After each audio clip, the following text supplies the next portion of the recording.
দক্ষিণ দিনাজপুর জেলার বালুরঘাটে রাজ্য বিধানসভার স্পিকার রথীন্দ্রনাথ বোসকে সম্বর্ধনা জানালো জেলা বিজেপি নেতৃত্ব। শনিবার বালুরঘাটে রবীন্দ্র ভবনে আয়োজিত এক অনুষ্ঠানে তাকে সম্মাননা প্রদান করা হয়। একই সঙ্গে জেলার 3 বিজেপি বিধায়ক, বালুরঘাটের বিধায়ক বিদ্যুৎ কুমার রায়, গঙ্গারামপুরের বিধায়ক সত্যেন্দ্রনাথ রায় এবং কুশমন্ডির বিধায়ক তাপস চন্দ্র রায়কেও সম্বর্ধনা দেওয়া হয়।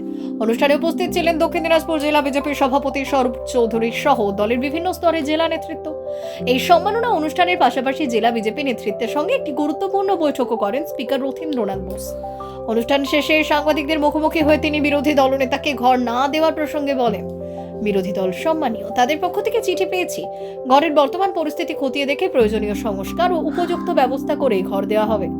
উত্তরবঙ্গের উন্নয়ন প্রসঙ্গে সাংবাদিকদের প্রশ্নের উত্তরে স্পিকার বলেন, শুধু উত্তরবঙ্গ নয়, প্রধানমন্ত্রী নরেন্দ্র মোদীর নেতৃত্বে সমগ্র বাংলার উন্নয়ন হবে। পাশাপাশি তিনি জানিয়েছেন, উত্তরবঙ্গের যেসব জেলায় এখনো মেডিকেল কলেজ নেই সেখানে পর্যায়ক্রমে মেডিকেল কলেজ গড়ে তোলা হবে।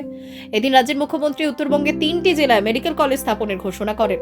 এই প্রসঙ্গে স্পিকার রথীন্দ্রনাথ বোস জানালেন, বিজেপি নির্বাচনী সংকল্পপত্র অনুযায়ী উত্তরবঙ্গে এইমস ও আইআইটির মতো আরও 4টি বৃহৎ শিক্ষা ও স্বাস্থ্য প্রতিষ্ঠান গড়ে তোলার পরিকল্পনা রয়েছে। তার এই মন্তব্যকে ঘিরে রাজনৈতিক মহলে শুরু হয়েছে নতুন চর্চা। সংবাদটি নিবেদন করছেন স্বস্তিলোক উৎসব ভবন, গঙ্গারামপুর, দক্ষিণ দিনাজপুর। আপনারা দেখেছেন যে সংবাদ মাধ্যমের মাধ্যমে আমাদের পশ্চিমবঙ্গের বিরোধী দলনেতা এবং শীর্ষস্থানীয় কয়েকজন নেতা এবং বিধায়ক তারা বিধানসভাতে গিয়ে বিক্ষোভ প্রদর্শন করেছে। এ ব্যাপারে আমার দুটো কথা আছে। কথাটা হচ্ছে, আমি একটা চিঠি পেয়েছিলাম, চিঠির পরে আমি তাদেরকে জানিয়েছিলাম যে একটা রেজুলেশন সহ রিকুইজিট পেপার যেটা দরকার আছে, আমার মনে হয়েছে যে এই পেপারগুলো দরকার, সেই পেপারগুলো দিলে ভালো হয়। তারা দুদিন আগে ওটা জমা দিয়েছেন আমার সচিবালয়ে। আমি সেই পেপার পেয়েছি, চিঠি পেয়েছি।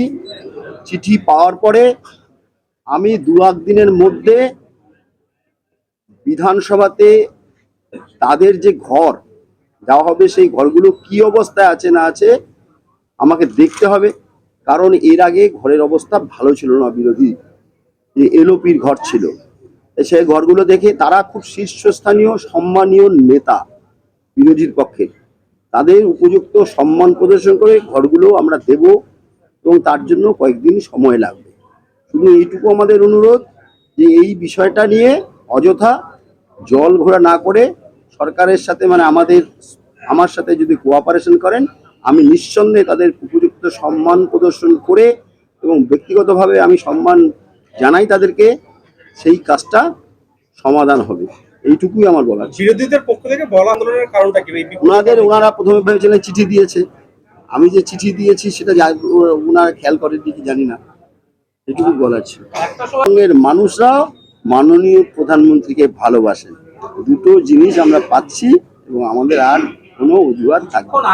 প্রতিটা জেলাতে একটা করে মেডিকেল কলেজ হবে, আমাদের মাননীয় চিফ মিনিস্টার এটা বলেছেন।